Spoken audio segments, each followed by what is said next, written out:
ओम नमः शिवाय, जय श्री मां का विशेष दिन चल रहे हैं। तो श्राद्ध में आप जो भी उपाय करते हो उससे आपके जो पितृ हैं वो बहुत ज्यादा प्रसन्न होते हैं और अगर आपके पितृ देवता प्रसन्न होते हैं तो आपकी जो भी समस्या है वो खत्म होती है। साथ ही साथ आपकी ऐसी कोई विशेष कामना है जो पूर्ण नहीं हो रही है तो वो भी पूर्ण होने लगती है। तो उसी के लिए आपको हम उपाय बताएंगे जिसमें आपको चावल लेने हैं, एक दीपक लेना है और विशेष तरीके से उपाय कर लेना है। इसके बाद आपकी जो भी कामना होगी वो मात्र 72 घंटों में पूर्ण होने लगेगी। और अगर घर में पितृ दोष भी है ना तो वो पितृ आशीर्वाद में बदल जाएगा। तो इतना महत्वपूर्ण उपाय होने वाला है। तो गुरुजी की कथा को सुनकर उपाय बहुत अच्छे से समझाएंगे। उसके पहले इस वीडियो को लाइक कर दें और चैनल पर नए हो तो सब्सक्राइब जरूर करिएगा। देखिए, अभी श्राद्ध के दिन चल रहे हैं। अगर आप ये उपाय करते हो तो इससे आपके जो पितृ हैं वो बहुत ज्यादा प्रसन्न होते हैं। और हमें पता है कि अगर पितृ प्रसन्न होंगे तो हमारे घर में जो बीमारियां हैं वो खत्म होगी। ठीक, धन की जो समस्या हमारे घर में कई दिनों से आ रही है वो खत्म होगी। और साथ ही साथ पितरों के कारण अगर जीवन में समस्या है तो वो भी खत्म होगी। तो गुरुजी ने कहा है कि विशेष उपाय कर लेते हो तो आपका जो पितृ दोष है वो पितृ आशीर्वाद में बदल जाएगा। तो इस उपाय में जो सबसे पहले सामग्री हमें चाहिए वो है चावल। ठीक है, कितने चावल?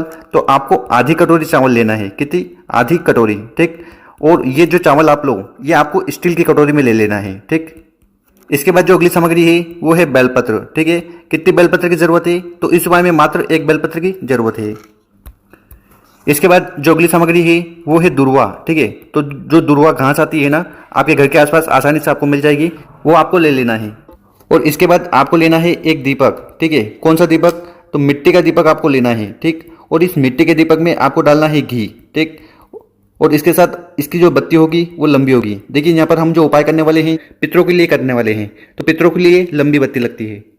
और ये सामग्री इकट्ठा करने के बाद आपको उपाय करना है। कहाँ उपाय करना है? देखिए, ये जो उपाय आपको करना है ये आपको अपने मटके के पास करना है क्योंकि गुरुजी ने अपनी कथा में कई बार बोला है कि जो मटका होता है, ठीक है, वो पितरों का स्थान होता है। अगर आपके घर में मटका है तो वहां कर लीजिएगा, आरओ है तो वहां कर लीजिएगा, या पानी पीने का कोई भी स्रोत हो, ठीक है, वहां पर आपको इस उपाय को करना है। तो आपको करना क्या है कि आपके पास है एक कटोरा। तो सबसे पहले वो जो कटोरा आपके पास है चावल का उसको रख देना है।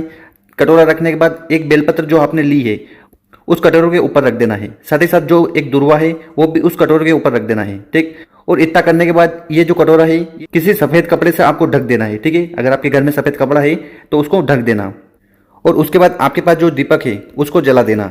और जलाते समय आपको एक चीज का ध्यान रखना है कि इस दीपक की जो बत्ती होगी, जो लो होगी, वो दक्षिण दिशा की ओर होनी चाहिए, क्योंकि जो दक्षिण दिशा होती है वो पितरों के लिए होती है। आपके घर के जो पितर हैं वो दक्षिण दिशा से ही हमारे घर में प्रवेश करते हैं।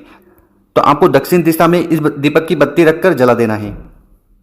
अब ये जो उपाय हम बता रहे हैं इसको कब करना है? देखिए, विशेषकर गुरुजी ने कहा है कि इस उपाय को आप सुबह भी कर सकते हो, ठीक है, और शाम को भी कर सकते हो। पर इस उपाय को आपको नियम के साथ 3 दिन करना है।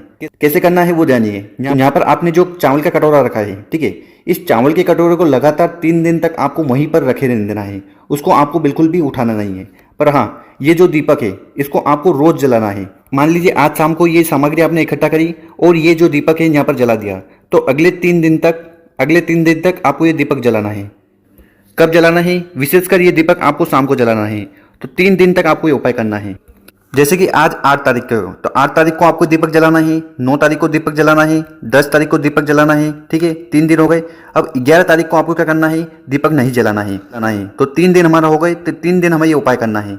और 3 दिन बाद क्या करिएगा कि आपके पास जो चावल का कटोरा है जिसमें आपने एक बेलपत्र और दुर्वा रखी है, ठीक है, इन दोनों को आपको एक साइड में रख लेना है। ठीक, और ये जो चावल का कटोरा है इसको लेकर चले जाना है प्रत्येक रूम में। ठीक, और आपके घर में जितने भी रूम है, ठीक है, प्रत्येक रूम में आपको उस चावल के दाने को छिड़क देना है। ठीक है, आधी कटोरी से ऊपर चावल है तो आप उनको अच्छी तरह से हर एक रूम में छिड़क देना। ठीक है, और अगर आपके पास और उसके बाद भी चावल बचे तो फिर आप उनको किसी पेड़ के नीचे जाकर समर्पित कर दीजिएगा।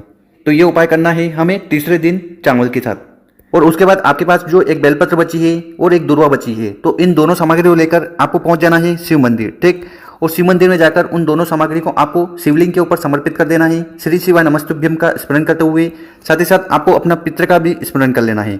देखिए, आपको पता होगा कि शिव मंदिर में जो शिवलिंग होती है, यहाँ पर शिवलिंग जहाँ पर जल गिरता है, ठीक, इस जगह पितरों का स्थान होता है। ठीक है, तो यहाँ पर आपको पितृ का स्मरण कर लेना है। और जिस भी कामना से या आपकी ऐसी कोई समस्या है उसके लिए आप उपाय कर रहे हो तो आपको कामना और समस्या भगवान भोलेनाथ को बता देनी है। तो गुरुजी ने कहा है कि जो भी व्यक्ति इन 16 दिन में इस उपाय को एक दिन भी कर लेता है उसकी जो समस्या है वो खत्म होती है। ठीक है, और जैसा कि हमने बताया है कि अगर आपके घर में पितृ दोष है, ठीक है, तो अगर इस उपाय को आप कर लेते हो तो वो दोष पितृ आशीर्वाद में बदल जाएगा। ठीक है, तो इतना प्रभावशाली ये उपाय है। तो पितृपक्ष में किसी भी दिन आप ये उपाय कर सकते हो। पर यहाँ पर आपके कुछ सवाल हो सकते हैं, क्या दीपक हमें 3 दिन जलाना है? जी हाँ, आपको दीपक 3 दिन लगातार जलाना है। और ये जो चावल की कटोरी है इसको आपको लगातार 3 दिन तक वहीं पर रखे रहने देना है। तीसरे दिन उस चावल की कटोरी को उठाना है, आपके घर में जितने भी रूम है वहाँ छिड़क देना। बेलपत्र और दुर्वा को आपको शिवलिंग पर समर्पित कर देना है। जो भी व्यक्ति इस प्रकार से उपाय कर लेता है उसके घर के सारे पितृदोष समाप्त होते हैं, घर में सुख समृद्धि आती है, व्यापार नहीं चल रहा हो, जीवन में समस्या आ रही है, नौकरी नहीं लग रही है, समझ तो ऐसी कौन सी भी प्रॉब्लम अगर जीवन में है वो सब खत्म होने लगती है मात्र इस उपाय को करने से। तो कर देखिएगा, बहुत ही आसान सा उपाय है।